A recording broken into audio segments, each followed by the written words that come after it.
will move to the third keynote speaker. He is an expert in engineering, especially in the renewable energy resource. Mr. Glani Martial Christian Mangindaan. Who are you, doctor? Are you here now? Oh, thank you. Yes. I think I at the fourth speaker. So. Oh, okay. Yes, you are in the third speaker actually, Dr. Glani. Yes, I will give the audience brief introduction about you. Mr. Glani is a lecturer of the Electrical Engineering Department, Samratulangi University, Indonesia. And actually, you have producing very remarkable work, Dr. Glani, and with the many energy source in North Sulawesi, such as the river, wind, biomass, and biogas, could be as alternative energy for a better environment. I would say that is very interesting topic, doctor, and I'm just wondering, how is the importance of the renewable energy, the application innovation of the renewable energy, and also how to overcome in this COVID-19 pandemic era towards the development of the renewable energy.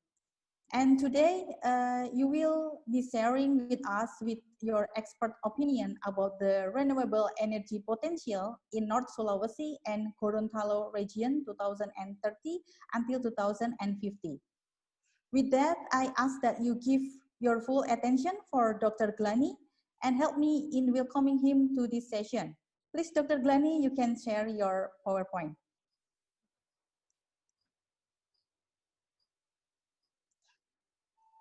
Okay, thank you. Now I will share my presentation.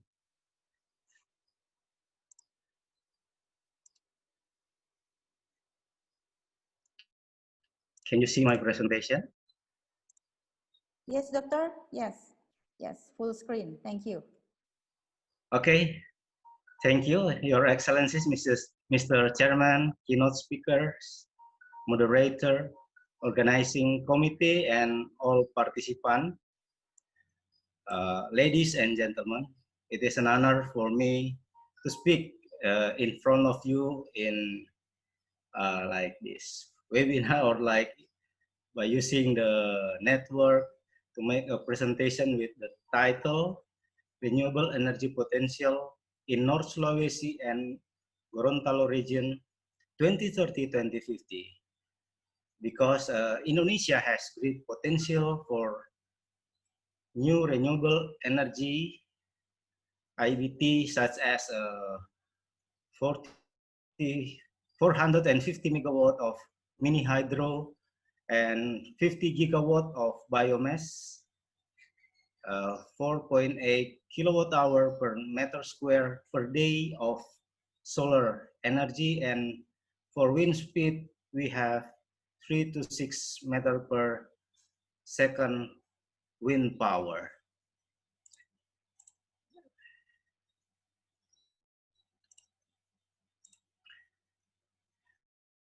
From this picture, shows that the map of North Sulawesi with transmission line and generation planning in North Sulawesi region. We have in blue color is for the planning, and the white is existing. So we have for geothermal power plant in Lahendong, and also in Likupang we have solar panel, and we have a quota of hydro power plant in Sawangan, Tonsea Lama, also in Gorontalo region. You can see at the next picture. Yeah, in the Isimu, Gorontalo, we have 10 megawatt solar power plant, PLTS. Also, the generation planning involved in the transmission line to connect from Gorontalo to Central Sulawesi, Motong.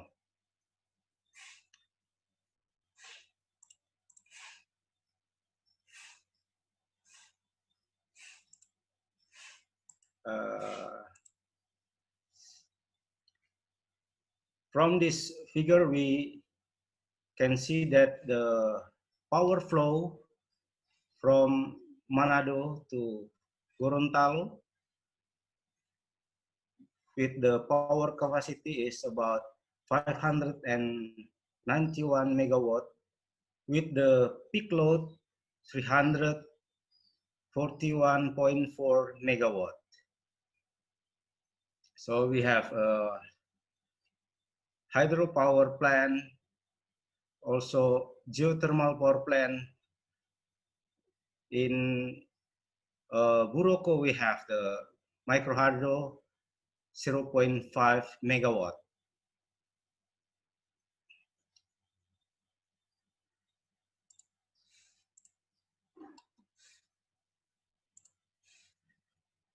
So to support the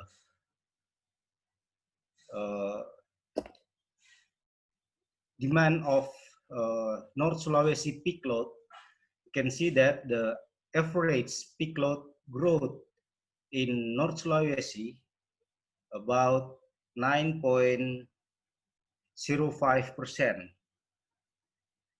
So in year 2030, we must prepare for the generation and also the transmission line for electrify the people in 2030. Also in Gorontalo region, we can see the average peak load growth little bit down than the North Sulawesi, and peak load about 8.37%.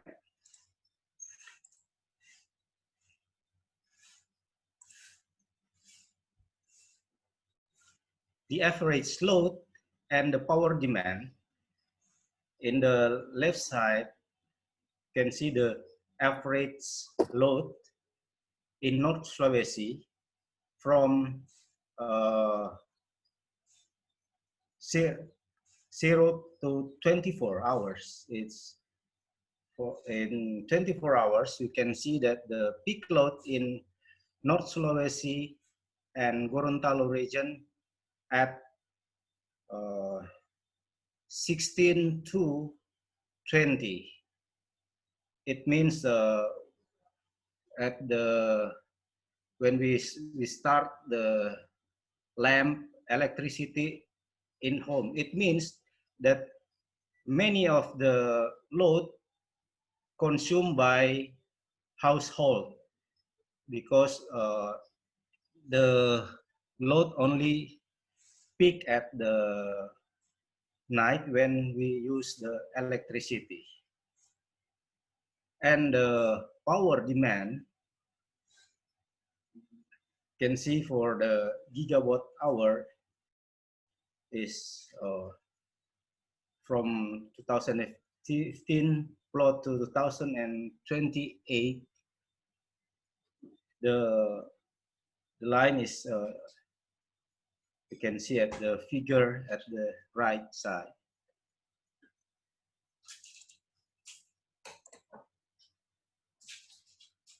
Next. So this slide is show the installed capacity by fuel type from North Sulawesi and Gorontalo region. At the hydro, North Sulawesi has a potential of hydro is higher than Gorontalo region. Also, for geothermal power plant, only in North Sulawesi. But for the solar cell, we have both in Gorontalo region and North Sulawesi. But when we use the fossil, now we use many diesel power plant and also coal power plant. It means we depends on fossil fuel. So, but we have many renewable energy.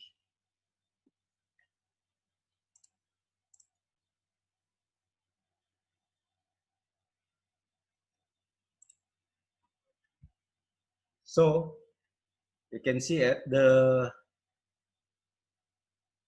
when the 2016 2018, the generation share by fuel in North Sulawesi and in Gorontalo.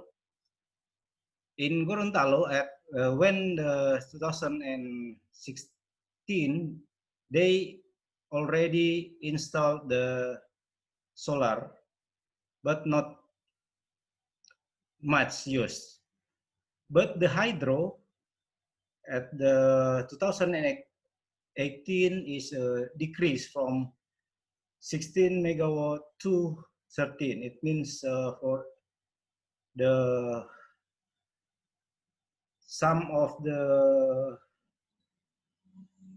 power plant is maybe has an maintenance. Okay.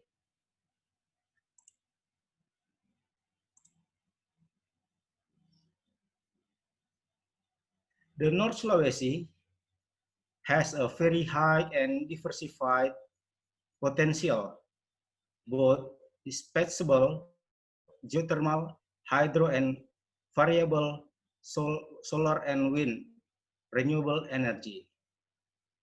And while in Gorontalo has a very high solar potential, but lower potential for other renewable energy.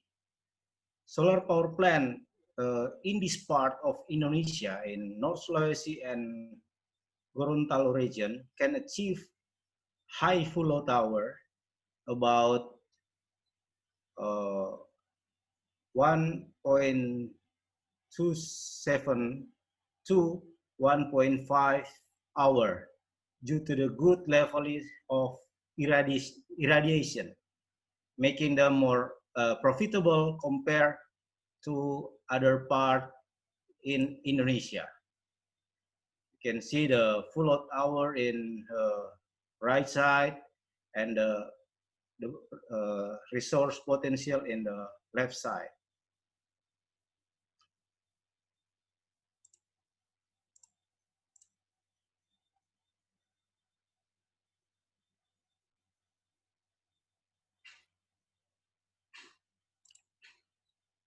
So the full load hour in North Sulawesi and Gorontalo region, can see from the legend, and in Likupang now the 15 megawatt already installed in Likupang. It means the number one or solar power plant in North Sulawesi and Gorontalo region. So we can see that at the coastal area, we can see that has a high full load hour both in Gorontalo and North Sulawesi region.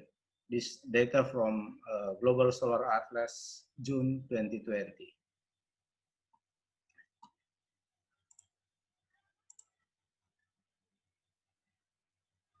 And next to the slide, this average wind speed in North Sulawesi and Gorontalo region in North Sulawesi, we have a very high potential in side of Lembe Island and also Likupang State. Also in Gorontalo has a potential for Isimu and also at the Gorontalo city. The average of wind speed is about from 3 meter to 6 meter per second in our region. Not too high like other region like Australia and maybe other country.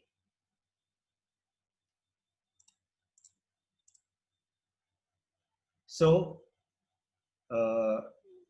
we have 3 scenarios using the Balmoral model to move from fossil fuel to renewable energy.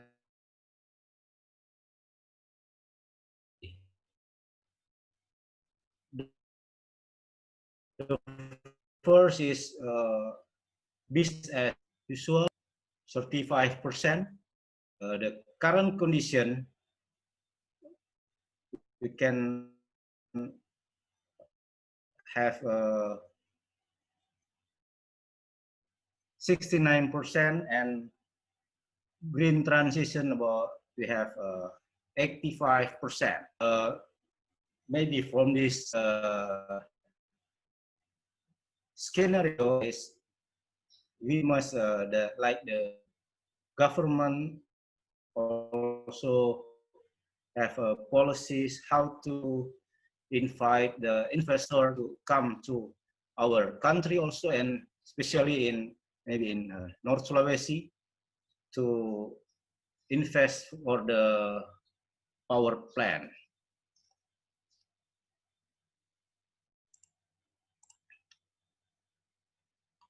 The targets for renewable energy share of primary energy from North Sulawesi and Gorontalo, the entire system in 2025, we have target in North Sulawesi 33.2%, while in Gorontalo they not too optimistic. They only 16.7% for renewable energy. I'm sorry, Dr. Glani. It's 2 minutes left for the presentation. Yes. Okay, thank you. And 2050, North Sulawesi has 41.6%, and Gorontalo has more optimism in entire system.